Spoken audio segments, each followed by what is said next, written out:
Hey friends, it's Michael Pink again. I'm coming to you from my backyard, sitting under my favorite ginormous magnolia tree. I love flowers.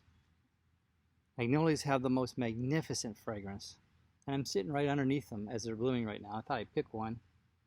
I'll take it in to give it to Judy in a little bit, but boy, oh boy, they're magnificent. Thank you, Jesus, for flowers. He said, consider the lilies, right? Well, there's a reason for that, but I won't get into that today. I want to ask you a question. Has God ever given you a vision, picture, an image of something that you were going to do, that you were going to fulfill? A dream, an aspiration. And then it seemed like, well, what happened to that? You ever had that? Maybe it was 5 years ago. Maybe it was 10, 20 years ago, 30 years ago. Have you ever had that happen? And right now, during this COVID crisis that our nation, in fact, the world is going through in the grips of this whole thing, some of you are seeing what you think is that's slipping away. My dream, my restaurant, my business, my ministry, my whatever it is, going away. A lot of people are pretty nervous about that. First of all, I want to share something with you. And by the way, you need to watch this to the end, because if you're looking for candy or a cat video, find another station, because this is not that. This is going to be bread and meat. This is what this is for. I'm going to impart some things. This is why what I'm doing during this COVID crisis is digging deep and handing it out to you guys, no charge. All right, so that's what this is for. It's going to take me 10 or 15 minutes to get this out. It's very, very important. If you've ever had a vision, ever had a dream, ever had a hope, and it didn't happen, or it isn't happening, or it's falling apart, or it's slipping out of your grip right now, out of your grasp, it's going away, you're thinking, oh, I'm going to lose this whole thing. You're thinking, is this, where's this going to end? Well, I've got news for you. First of all, understand this. In my view, there's two kinds of visions. There's a God-originated vision where he shows you something to come. And there's a man-originated vision. Now, not all man-originated visions are necessarily bad, but they're definitely not best. God might even help you fulfill some. Oh, that's a good idea. I'll help you with that one, sure. But God many times has something for you. And whenever he shows you his thing, whether it's in a dream, whether he drops it in your heart, it doesn't have to be some mystical experience, whether it's a vision or a picture or an image or whatever it is, most often, yeah, this seems like it's God. I feel his pleasure. Like in Chariots of Fire, the runner, whatever his name was, he said, I don't know why, but when I run, I feel God's pleasure. Okay, if there's something on that, and here it is years later, and it's like, whatever happened to that? I've got some good news for you. Habakkuk 2 verse 3 says, for the vision is yet for an appointed time. Now that means it's appointed. It's appointed. There is a specific time it is appointed for. It's not some nebulous time, sometime later. It's not like that. And it says at the end, it will speak, it will not lie, and it says, though it tarries, wait for it. Because, it says, it will surely come. It will not delay. So I'm going to tell you about three visions. One is mine, one is Joseph's, and one is another one of mine. I'm going to tie these together for you so you can understand how this works and how this can work in your life. You see, one of my earliest visions that I had was in 1977 or 78. I was a young copier salesman. I lived in British Columbia. I worked in a town called Delta. I'm trying to think, it was Delta or Surrey. It's right on the line there. And I used to go into the office and pray before the day started, and I was in early one morning and I was praying, about my day and about the month or whatever I was praying about. I was a young guy. I was scared. I was insecure. As a young man, I didn't have the confidence to speak to more than two people at a time. If I was doing a copier demonstration, I would hope that it would only be to one person. Don't bring the whole office, because it would just intimidate me. Anyway, I was praying there one morning. As I'm praying, I have a vision. Now, I want to be clear. I want to demystify visions. It was not some mystical experience. There was no incense burning. There were no candles burning. I was just praying. And boom, I see like a movie clip. And it's me. And I'm on a stage with 5,000 or so people. And he tells me I'm going to be speaking in arenas like that. And it wouldn't be a church. Not that it wouldn't be a church, but that what I was seeing wasn't church. It was business. Which I thought, that's really strange. I was in 1977, 78. I didn't know what to do with it. Kind of, oh my goodness. Then in 1985, between those two times, my life fell apart. I'd gone into business. I lost my business. I lost my marriage. I buried my child. I lost my fortune. I lost my beautiful home. I lost my nice townhome. I lost my Lincoln. I lost everything. I lost all my furniture. I lost all my assets. I lost my retirement plan. Everything I had, whew, gone. I'm 25 years old now. Excuse me, I'm 29 at this time. 29 years old, and it's all gone. And I'm feeling pretty defeated for good reason. So, because I was. And so that was the day I was sleeping on somebody else's couch. I turned the TV on, and 700 Club was on, and all of a sudden, as I'm looking at it, I see me on the TV screen being interviewed. I see my name underneath it. Now, friends, that didn't happen. That's what I saw, but it never had happened. But I could see it like it was on TV. It freaked me out. I shut the TV off, got dressed, and went out for a walk. And I've told you part of the story, so I'm not going to go and recap all that. But I was talking to God and saying, nobody wants to hear what I got to say. My life has been completely destroyed. And I said, God, what about me? Will I ever be established again? Remember those words. Will I ever be established again? And that's when he told me 2 Chronicles 7:17. That if I hearken unto the voice of the Lord and I do what it says, I will establish you. So he gave me that word, and I knew that was true. Okay, that's 1985. 1986, later in 1985, I moved down to the United States. I ended up getting married in January of 86. The lady has a couple of teenage kids, teenage boys, and life goes on from there. 1991, war breaks out in the Middle East. You might remember that, the Gulf War, Psalm 91. I call it Psalm 91 War. That was the year that we came out with a book called Psalm 91, The Ultimate Shield. We wrote that book together, and it became an instant mega seller. I mean, we sold the first 25,000 copies in 2 weeks, and another 25 in the next couple of weeks, another 40 in a few weeks, and we could never even keep up with the demand. And while all that was happening, the 700 Club reached out to us and said, can we come out and do a story on you? I said, sure. So they sent a film crew out. They filmed the books coming off the printing press. They filmed us at the office. They did this whole big story on this Psalm 91 book. By the way, if you want to, you can get it for free. Go to psalm91book.com, and you can download it for free. I don't need your email address. You can just get it. Just put it out there as a gift right now because it's so valuable. I wanted to put that available to people. So we just put it back up recently. So there it is for you. So anyway, I'm thinking, okay, this is the fulfillment of that. But guess what? After they filmed it and they went back to Virginia Beach, the war ended. And they never ran the piece. They never ran the story. The war was over. It wasn't relevant anymore. Well, I understood that, but I was disappointed that they didn't run the story. But they didn't. But I was very happy the war was over. So there you go. Now fast forward another 9 years. It's 2000. And you wonder about that vision. Like, what was that vision? I wasn't trying to make it happen. I'm trying to remember if I actually called the 700 Club or they called me. I don't remember, but I know that I would love it to have happened, but it didn't. Because there's an appointed time, and it wasn't then. So move forward to the year 2000. I wrote another book. This is probably my, 14th, 15th book, something like that, in that neighborhood. I don't really remember. Called Selling Among Wolves Without Joining the Pack. It was biblical principles for succeeding in sales, and I had a lot to teach, and I did. And so the publisher, Bridge Logos, asked me to come to the Christian Booksellers annual convention, which they had that year in New Orleans. And, be an author, sign books, give them to the bookstore buyers that were there from all over the world, maybe 10,000 of them. So I'm there at the booth doing what I'm asked to do and signing books and so forth. And a few women came up during the day one day, and they said, do you know who wrote that book? And they pointed to the Selling Among Wolves book. I said, well, yeah, as a matter of fact, I'm married to his wife.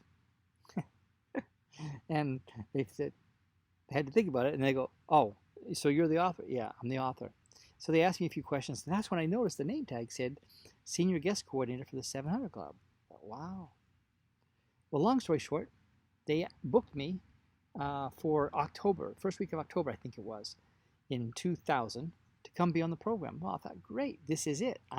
This is finally going to happen. So I show up on, let's say it was the 5th of October, 7th, I don't know what day it was. And, I'm there the night before as their guest. I get up the next morning, and I'm suit and tie and getting all dressed for the show, and the phone rings, and it's them. They say, hey, Michael or Mr. Pink, we're not going to be running your interview today. I mean, you're here, so we're going to go ahead and film an interview, but it's not going to be live because there's an uprising in Israel right now, the Intifada and Yasser Arafat, and it's a big deal, and we're going live with some live coverage there, so we'll have to bump your segment. I said, I completely understand, no problem. So after the show was over, we filmed that segment, and then they were going to air it the next day. Yay! Except for the next day, they were still throwing rocks in Israel. So they said, well, it'll be the next day, the next day, the next day. That went on for a couple of weeks. And it would be, well, it'll be next week, and then next week. And that went on for a few weeks. And then it was next month. And then it didn't happen. And it just kind of died down. I thought, oh, that vision, that thing, I thought that was God. And I thought it was him. I really did. And it didn't happen. So I move on. In January, I came down to Sarasota and purchased a house, took possession of the house in February of 2001. On the day we closed on the house, they gave me the keys. United Van Lines pulled up and started unloading all of our furniture. We moved in on that day, mid-February of 2001. On that very same day, the realtor comes, knocks on the door, and he says, hey, Michael, I just want you to know my son said he saw you on TV this morning. I'd never met his son. I didn't even know he had one. I said, no, it didn't happen. I was here all day. It didn't happen. He said, no, it happened. I said, no, it couldn't be. So he goes away, comes back, and I guess he talked to his son. And his son said, no, I definitely saw him. And so he came back and told me that, and I said, where's your son live? He said, Missouri. I said, I've never been to Missouri. Didn't happen. End of story. Or so I thought. After he left, I thought, well, I wonder if they did that rerun. I thought that thing was dead. I thought that vision had died. I thought that vision had gone away. I thought I had missed the mark. I thought it was over. But it was an appointed time. So that night, I plugged my TV in, hooked it up to the cable, to see if there was a rerun of the morning show. And there was. The 700 Club was rerunning their morning broadcast. And guess what? You guessed it. I was on it. I saw the show. I was a guest on that show. And I saw my picture, and there I am being interviewed, and I saw my name under the screen, just like I'd seen 16 years earlier. But it was the exact day, the precise day, that I was established again. Had my home in my name, moved in. On that day, that program aired and fulfilled that vision. Wow. Fast forward a few more years to 2005. I'm in Panama. By this time, I've been doing some seminars, not very big, usually in churches, sometimes in hotels, anywhere from 200 to 700, something like that. 300 or 400 would be kind of closer to the normal range. I'd just done a few seminars in Panama. What had I done? I was back in the country. And when I came back in, my administrator said, hey, Michael, we got a call from, and she named the company, the largest seminar company in the world, and they wanted to schedule you for a couple of events out in California. She said, relax. I told them, yes, I booked you. I said, okay. So I go out to California, and it was a few weeks later, whenever it was, I don't remember. I'm out to California, and I'm backstage, and I'm talking to the assistant who's bringing me up behind the curtain and say, you're next. And because they do, multiple speakers in the day. And it's about a 20-minute spot, if I remember right. And so I'm ready to hop on. And I said, by the way, how many people are here? And she said, there's about 5,500 people. And at that moment, it flashed. 27 years earlier, I saw myself in an arena. I was in an arena with 5,500 people. And I'm about to speak to them. Tears begin to well up in my eyes when I hear, and here's Michael Pink. And the curtain opens, and I run up to the front, and they got pyrotechnics going off and all kinds of silliness. And I'm having this emotional moment because I'm realizing this is a fulfillment of what God showed me. You see, I didn't know about this appointed time thing. I didn't know that the promise of God, when he shows you something, it will speak. It will not lie. It might tarry, but it won't delay, and to wait for it because it will surely come. So I'm telling you that, my friend, because I want you to know that when God has given you something, it will come. If he's given to you, relax. It's coming. You don't even have to make it happen. Don't waste your time trying. It's got an appointed time. Follow him. Now, Joseph in the Bible, he was 17 years old. He had a dream, right? He had a dream, and the sun and the moon and the stars, 11 stars, bowed down before him. Well, he made the mistake of sharing that with his brothers and family, and they thought they were offended by it, and so the brothers sold them into slavery to the Ishmaelites. They marked up the price, and they sold him to Potiphar in Egypt. He's a servant there, and that's not like, he's a slave, really. It's not like working at Walmart. I mean, you're a real slave. No benefits. So he's there, and then he's accused of sexual impropriety and against Potiphar's wife. Of course, it didn't happen, and Potiphar knew it didn't happen, but if he did, he would have had him killed. But it didn't happen, so he throws him in prison. And he was in prison for 13 years. And after 13 years, 13 long years, finally, he gets invited to interpret a dream for Pharaoh. And he does so. And he's appointed as prime minister, and he gets a lofty position. He goes from the prison, to the palace. Wow, big turnaround, right? Still not a fulfillment of the vision. It was 9 more years, for a total of 22 years from when he saw the vision, before his brothers came in and bowed down before him, not recognizing who he was. 22 years. And during that 22 years, you have to understand what happened, because it's a process I went through, and it's a process you might be going through right now. And it's Psalm 105:18. Now, most translations just talk about, they're referring to Joseph and how he was in prison and he was in leg irons. But the literal translation, the Young's literal, look it up for yourself, says, they've afflicted with fetters his feet, and iron hath entered his soul. Another translation says he was in prison until his soul came into iron, or iron came into his soul, meaning that there was a certain resoluteness, a certain strength, like steel, that entered into him. He became something powerful, which Pharaoh recognized made him the prime minister like that. Certainly it was the gift, but he also recognized what this man Joseph was no ordinary man, because iron had come into his soul. In other words, that hardship forged in him something that he needed to execute his divine destiny. So I want to say this to you. Going through some tough times, I know what that's all about. I've been through a lot of them. And by the way, most of them are on my own doing. Not everything, but a lot. But that doesn't matter. The vision is for an appointed time. It will speak, it will not lie. Though it tarries, wait for it, because it will surely come to pass. It will not delay. So I want you to hold on to something. If God has given you a vision, if he's given you something, a glimpse of the future, a dream, some sense of your destiny, hold on to that, especially during this time right now. Come on, be a beacon of hope. This will pass. Something else will come, maybe even worse. I think this summer is going to be pretty challenging, to be honest with you. I won't tell you about that yet. I'll tell you that in another video. I've seen a few things, including just this morning, which I'll share, and again, maybe my next video. But I wanted to wrap up this whole sequence by telling you about the story of the vision and how it comes to pass even when you don't work it, when God has ordained for it to pass. So listen, if you liked the video, please mark it as like. Share it would be wonderful. Subscribe, even better. Post a comment. I'd love to hear from you guys. Give me some feedback. I want to hear from you. I'm doing this as a response to the whole COVID-19 thing, where I said, okay, it's not business as usual. I'm going to empty myself and put as much value and content to help as many people as I possibly can. I'm going to do it and invest it in YouTube. Put it there for you guys. So let me know what you think. Please like, subscribe, comment, all those wonderful things. All right? Thanks so much. God bless you. I'll see you in the next video.